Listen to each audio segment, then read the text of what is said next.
Hello students, welcome to conceptual chemistry. आज हमारा topic है विटामिन्स और इस टॉपिक में हम स्टडी करेंगे types of vitamins, their sources and their deficiency disease. आइए स्टार्ट करते हैं। देखिए, टॉपिक है विटामिन्स। विटामिन्स जो होते हैं वो ऑर्गेनिक कंपाउंड्स होते हैं जो बॉडी की नॉर्मल ग्रोथ एंड मेंटेनेंस के लिए रिक्वायर्ड होते हैं, लेकिन इनकी रिक्वायरमेंट बहुत कम क्वांटिटी में होती है, माइन्यूट क्वांटिटी में होती है। तो कैसे डिफाइन करेंगे? These are the organic compounds which are required in minute quantity for normal growth and maintenance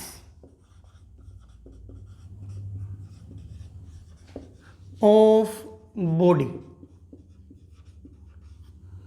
तो पहला पॉइंट ध्यान रखना है, जो विटामिन्स होंगे वो ऑर्गेनिक कंपाउंड्स होंगे, बॉडी की नॉर्मल ग्रोथ एंड मेंटेनेंस के लिए इनकी रिक्वायरमेंट होगी। और एक हमें ध्यान रखना है, इनकी रिक्वायरमेंट माइन्यूट क्वांटिटी में होगी। बहुत थोड़े विटामिन से बॉडी की ग्रोथ चलती जाएगी। अब अगर बॉडी के अंदर विटामिन्स की डेफिशिएंसी होती है तो बॉडी के अंदर कोई डिजीज प्रोड्यूस होगा। तो ये भी ध्यान रखना है, their deficiency may cause disease.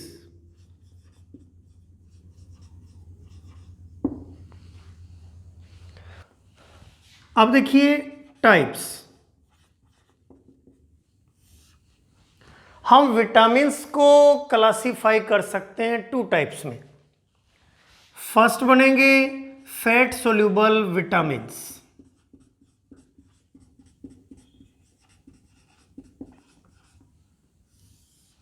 और सेकंड होंगे वाटर सोल्यूबल विटामिन्स।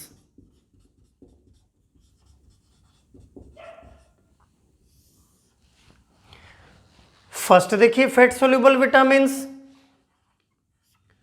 देखिए, फैट सोल्यूबल विटामिन्स वो विटामिन्स होंगे जो फैट्स एंड ऑयली सबस्टेंसेस में डिसोल्व हो सकते हैं, विच आर सोल्यूबल इन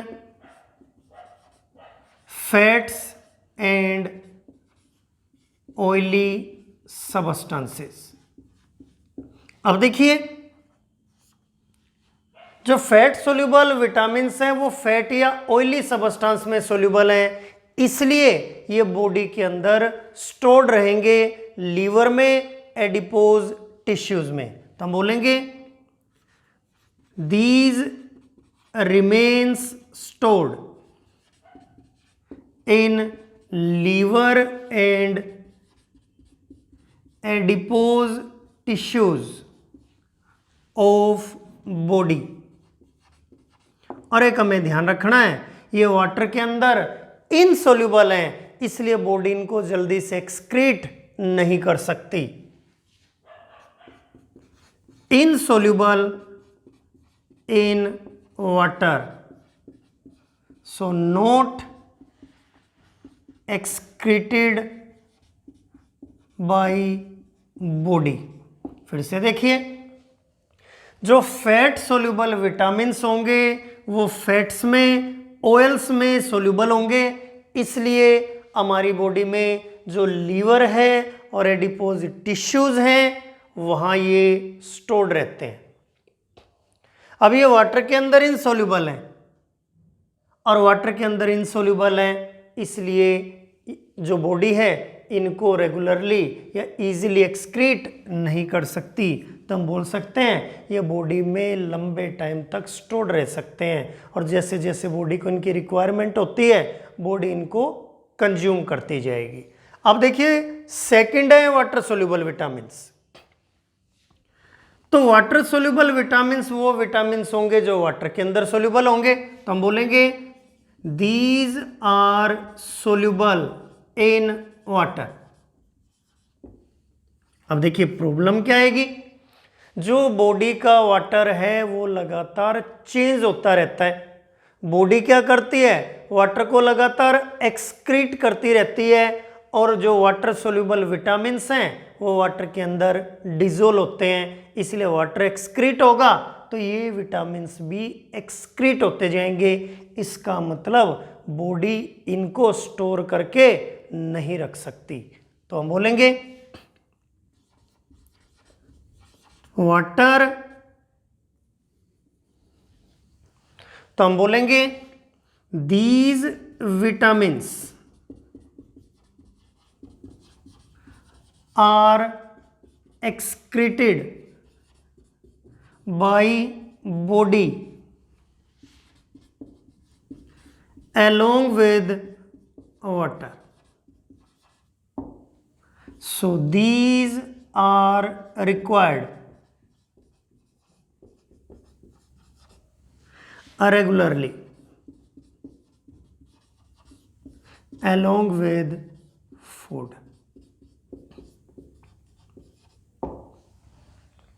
तो एग्जाम में क्वेश्चन आ सकता है, जो वाटर सोल्यूबल विटामिन्स हैं उनको डाइट में, फूड में रेगुलरली सप्लाई करना पड़ता है, उनका रेगुलर इनटेक करना पड़ता है। तो कोई आपका आंसर सिंपल होगा, जो वाटर सोल्यूबल विटामिन्स हैं वो वाटर के अंदर सोल्यूबल हैं और बॉडी का वाटर लगातार एक्सक्रीट होता रहता है, इसलिए विटामिन्स भी वाटर के साथ एक्सक्रीट होते रहेंगे, इसलिए इनका रेगुलर इनटेक रिक्वायर्ड होगा।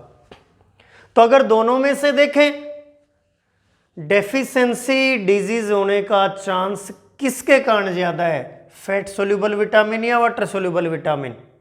फैट सोल्यूबल विटामिन्स का इंटेक करने के बाद ये बॉडी में लंबे टाइम तक स्टोर्ड रहते हैं, तो इनसे डेफिशिएंसी डिजीज होने का चांस कम है। और वाटर सोल्यूबल विटामिन्स लगातार एक्सक्रीट होते रहते हैं, बॉडी को कुछ टाइम तक विटामिन नहीं मिलेंगे तो इनसे डेफिशिएंसी डिजीज होने का चांस ज़्यादा रहेगा, ये हमें ध्यान रखना है। तो ये 2 टाइप्स के विटामिन्स थे, फैट सोल्यूबल विटामिन्स और दूसरे वाटर सोल्यूबल विटामिन्स। अब देखिए फैट सोल्यूबल विटामिन्स, यहां लिखेंगे विटामिन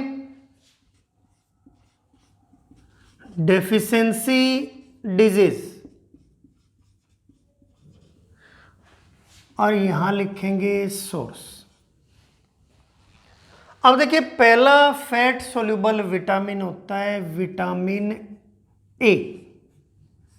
विटामिन ए को बोलते हैं रेटिनोल, नाम से क्लियर हो रहा है रेटिनोल यानी रेटिना से रिलेटेड आपका विटामिन है। अब देखिए इसकी डेफिशिएंसी से रेटिना रिलेटेड डिजीज होते हैं, हम बोल सकते हैं जीरोथैल्मिया, night blindness.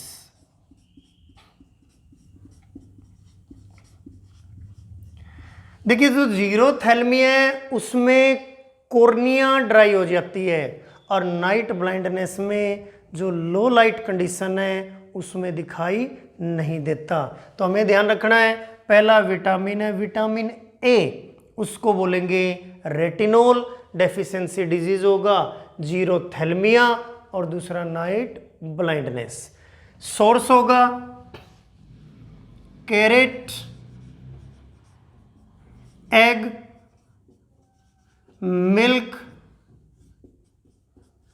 Fish liver oil and green vegetables.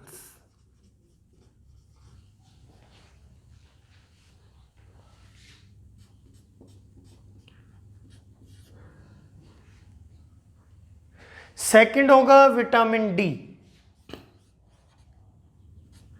Calciferol. Second होगा विटामिन डी कैल्सीफेरोल, बोन से रिलेटेड डिजीज होंगे इसकी डेफिशिएंसी से। Rickets and ओस्टियोमेलेसिया।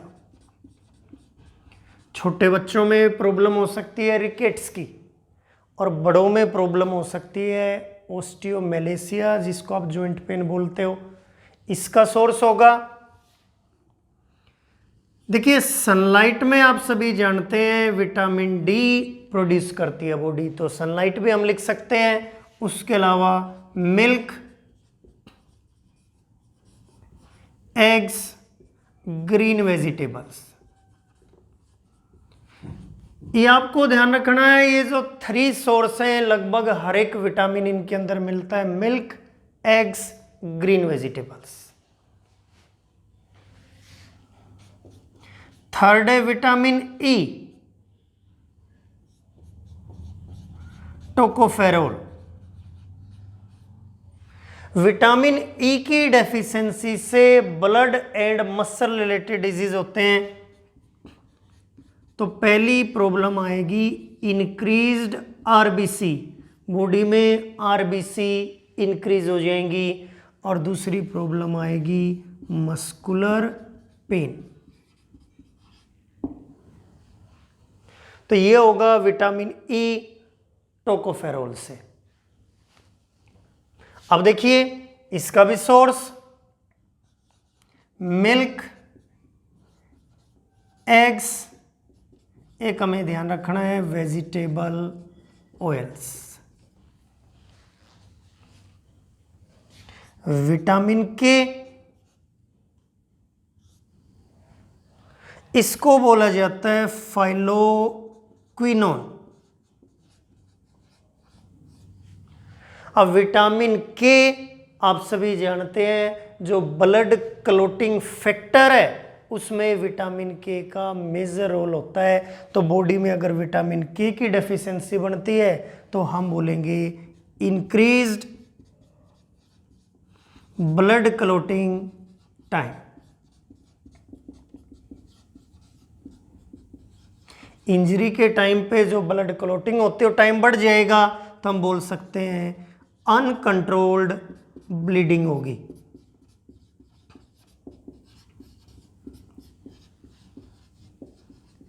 हेमरेज की सिचुएशन आएगी उसमें। तो ये मेनली मिलता है ग्रीन वेजिटेबल्स में। तो जो फैट सोल्यूबल विटामिन्स हैं वो फैट के अंदर सोल्यूबल है। पहला एग्जांपल हमारे पास विटामिन ए रेटिनॉल, आइज से रिलेटेड डिजीज होंगे। दूसरा विटामिन डी कैल्सीफेरोल, बोन से रिलेटेड डिजीज होंगे। तीसरा विटामिन ई टोकोफेरोल, इसकी डेफिशिएंसी से इंक्रीज्ड आरबीसी और मस्कुलर पेन यानी ब्लड रिलेटेड डिजीज होंगे। और विटामिन के फाइलोक्विनोन, इसकी डेफिशिएंसी से ब्लड क्लोटिंग टाइम बढ़ जाएगा, क्योंकि विटामिन के ब्लड क्लोटिंग में जो ब्लड क्लोटिंग फैक्टर है उसकी फॉर्मेशन में हेल्प करता है, इसलिए ब्लड क्लोटिंग टाइम बढ़ जाएगा और अनकंट्रोल्ड ब्लीडिंग होगी। तो ये 4 विटामिन हमें याद रखने हैं फैट सोल्यूबल विटामिन्स में। अब देखिए सेकंड टाइप होगी वाटर सोल्यूबल विटामिन्स। फर्स्ट लेंगे विटामिन B1। विटामिन B1 को बोला जाता है thymine. Vitamin B2, vitamin B2 को बोलेंगे riboflavin. Vitamin B3, vitamin B3 को बोला जाएगा नाइसिन। विटामिन B6, इसको हम बोलेंगे पायरिडोक्सिन। And vitamin B12 साइनोकोबेलेमिन।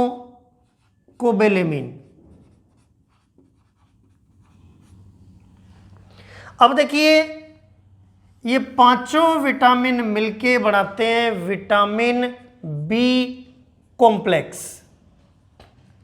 आप सभी ने कभी ना कभी यूज किया होगा, जिसको हम बोलते हैं बिकासूल यानी बी कैप्सूल। उसके अंदर ये सभी विटामिन्स होते हैं। तो ये मिलके बनाते हैं विटामिन बी कॉम्प्लेक्स। इनके अंदर पहला है विटामिन B1 जिसको बोलते हैं थायमीन। इसकी डेफिशिएंसी से डिजीज होता है बेरी बेरी। विटामिन B1 का जो सोर्स है milk, egg, green vegetables, specially ध्यान रखना है स्पिनच। सेकंड है vitamin B2 riboflavin. Vitamin B2 riboflavin की डेफिशिएंसी से डिजीज होता है डाइजेस्टिव डिसऑर्डर्स एंड चिलोसिस। जो डाइजेशन से रिलेटेड डिजीज है वो विटामिन B2 राइबोफ्लेविन की डेफिशिएंसी से होता है। इसका सोर्स भी milk, egg, meat, green vegetables. Sources जो होंगे वो ऑलमोस्ट कॉमन रहेंगे सभी में। Vitamin B3 niacin very important, इसकी डेफिशिएंसी से डिजीज होगा पेलेग्रा। सोर्स रहेगा milk, egg, fish, green vegetables.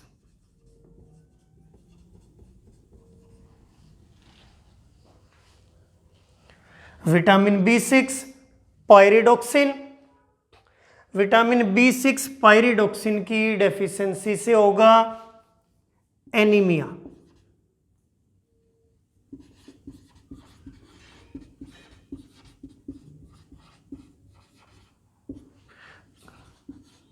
कन्वल्सन्स, जिसको आप फिट्स भी बोल सकते हो।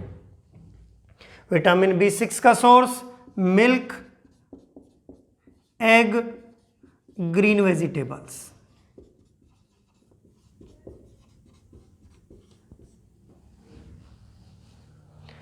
अब देखिए विटामिन B12 साइनोकोबैलेमिन। पहला क्वेश्चन ध्यान रखना है, इसके अंदर एक मेटल प्रेजेंट होती है जिसको बोलते हैं कोबाल्ट। तो क्वेश्चन बार बार एग्जाम में आता है किस विटामिन के अंदर कोबाल्ट प्रेजेंट है। आपका आंसर होगा विटामिन B12 जिसका केमिकल नेम क्या है साइनोकोबैलेमिन। इसकी डेफिशिएंसी से होगा pernicious anaemia. Pernicious anaemia. Source same रहेगा मिल्क, एग, ग्रीन वेजिटेबल्स।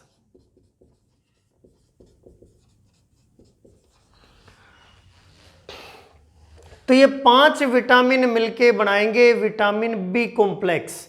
तो vitamin B1 thiamine, vitamin B2 riboflavin, vitamin B3 niacin, vitamin B6 pyridoxine, vitamin B12 cyanocobalamin. तो डिजीज ध्यान रखना है B1 से बेरीबेरी, B3 से पेलेग्रा और B12 से परनीसियस एनीमिया।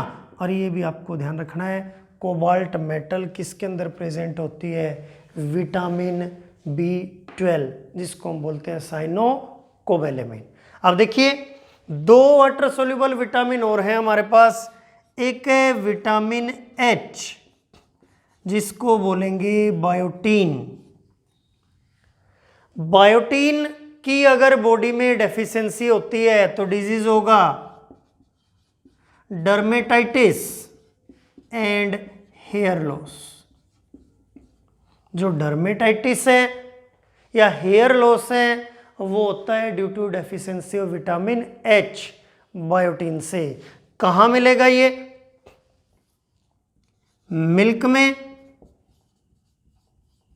ग्रीन वेजिटेबल्स में, और एक स्पेसिफिक सोर्स है जो आंवला फ्रूट है उसके अंदर। और लास्ट है विटामिन C एस्कोर्बिक एसिड बोलते हैं बच्चों इसको।